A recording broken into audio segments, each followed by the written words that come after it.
Thank you, thank you. I think everyone remembers their first kiss. Mine, I was age 13, Providence Civic Center, second row, center stage. When the lights went down, I got butterflies in my stomach. And then they came to the stage, full makeup, huge platform shoes. Oh, it was the reunion tour, and it was amazing. And because I was a middle school fan of Kiss, I didn't actually kiss a girl till I was 20. High school girls don't like Kiss at all. If you're into Kiss, your real demographic is like 45-year-old guys in denim that hang out at the DMV. So when I was 20, I kind of finally figured that out and realized Kiss sucked and got good musical taste, and then actually was able to kiss a girl and eventually date a girl. And then when I got out of college, I moved in with my girlfriend, Catherine, and I started working in the film industry. I don't know if you guys know, but like in the film industry, 15, 16, 17-hour days. So we've been dating a while, and I was often not home, and she's like, goes to me like, what's our song? And it was easy. It was like, it's Kiss's Beth. Now, for any of you that don't know Kiss that well, a real fast history, while CBGB's was going on, everyone in New York was being artistic, Kiss was bombastic and had very cock rock lyrics like, put your hand in my pocket, grab onto my rocket, it's time to blast off again. They wore makeup. One was Gene Simmons. He was the demon. There was an alien. There was a spaceman. And then the drummer was regulated to be the cat, Chris Catman, Chris. And he was the lame one in the band. And then someone screwed up, and they actually wrote a meaningful song about like being away from your girlfriend at night because you're rocking. And it was called Beth. And they're all like, this song's lame. We don't want to sing it. So they made the Catman, the drummer, sing it. It went on to be their only #1 hit. He got all the royalties, and then they kicked him out of the band because they were jealous of him. But I was like, it matches. Like, I'm away all the time. So Beth was our song. Well, we kept dating, and then eventually I proposed. And when you propose, you have to plan a wedding. So, wedding in Buffalo, great. When? March, because that's a great time to be in Buffalo. And then it was like music. I was like, my friends have a cover band. We'll get them to do the music. So they say yes. We'll do it for free. We'll drive up all this stuff. Great. Well, about 2 months before the wedding, they call. My friend calls. He's like, hey, dude, when are you coming to rehearsal? I was like, what are you talking about? He goes, don't you remember that time you were drunk here a few years ago?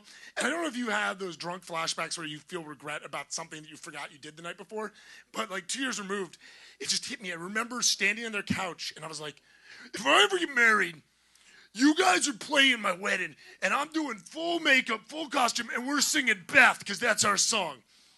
And my friend goes, you don't think we're driving all the way to Buffalo, missing open bar, and playing your wedding for free? We're doing it because we want to watch you be an idiot. And maybe it was because it was last minute and finding a band was going to be hard. Maybe it's to save the money. But I said, okay, I'll do it. So I had this secret that I had to surprise my wife with, my girlfriend at the time, at the wedding. When you're planning a wedding, the first thing's the dress. So I went online and tried to find a Kiss costume. But if there's one thing Walt Disney or like George Lucas should be jealous of Kisses, it's their merchandising. Every road led back to their official licensing store in Atlanta. And when you go on the website, it would be like you try to get the cat one, and they'd be like, sorry, not available. And I called, tried again. It was like, does not go out alone. So I called, and I was like, hey, I'm trying to get the cat suit. They're like, no one is ever just the cat. I was like, well, I just want to be the cat. They're like, the only people with the cat who ever loses the bet with a whole group of friends are going out. I was like, but I want to be the cat. And they're like, sorry, sir, no one wants to be the cat. And they hung up, marking the first time in Kiss's history that they turned down money. So I kept looking, and then I found like a website that was like GeoCities. It was already old when you had AOL. And it was in Nashua, New Hampshire, and they had 70s rock star costumes. So I called, and I was like, hey, I'm calling to get your Kiss costume. They're like, whoa, you mean 70s rock star? Like their wires were tapped, and Kiss was looking at them for just slip up one time. And I was like, yeah, you're a cat man. He's like, you're feline? I was like, yeah, I'll take the feline. He goes, no one takes the feline. It doesn't go out alone. I'm like, well, I want it. He goes, what, did you lose a bet or something? I'm like, no, I just want to be the cat. And he's like, I worked at a deal. He's like, no one's ever just been the cat. So it's probably between these two rentals, the first person to ever just be the cat. Next goal, makeup. I try all the makeup artists in Buffalo, and they're all like, oh, sorry, I do high fashion, which I wanted to be like, it's Buffalo. What is it, Lane Bryant photo shoots? So then I get an idea. I was like, children's face painter.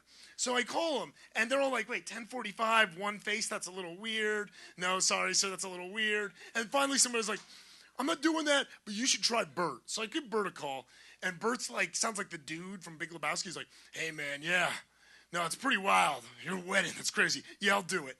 I was like, Yeah, it's pretty crazy. He goes, nah, it's not that crazy. I've kind of seen it all. Which makes one wonder, what is there to see in the Buffalo face painting circuit?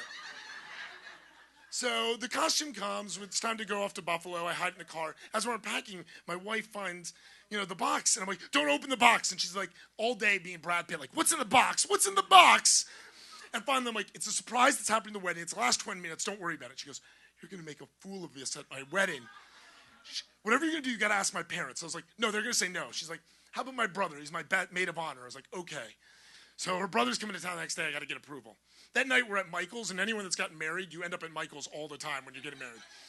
And I see that Bert's calling me, the face painter. So I duck away. I'm like, hey, what's up, Bert? He's like, bad news, man. A crazy gig came up, too big to turn down. I got a replacement. She'll be good. I'm like, what kind of thing has a last-minute crazy gig in Buffalo? But this guy, he's seen it all. So I called the woman. I described, what she's going to do. And she goes, man, that's craziest thing I've ever done. I was like, yeah, pretty crazy. She goes, but, it's clearly a Bert job. He's done it all. Again, what? Is there, seedy face painting stuff we don't know about that they're involved with?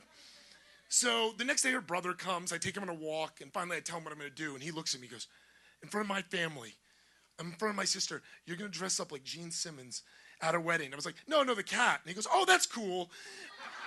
And I was happy to get the answer, but I was like, that makes no sense. So it's finally the wedding day, and at 4:30, my wife comes down, and it's a beautiful day. I drop the ring. We flub the vows. It isn't romantic, but it's beautiful. It's our day. And it's a great day if you're going to get married because you have people that you'll never expect in the same room together. And it's just wonderful. And at 10:45, I get a tap on the shoulder. It's my brother. He's like, they're down the hall. So I go down the hall of the venue, and there's this couple standing, and standoffish. And the woman's like, you the kiss guy? I'm like, you the makeup person? She's like, yeah. I brought my boyfriend in case things got weird. So not just strippers, but face painters bring hired muscle to things.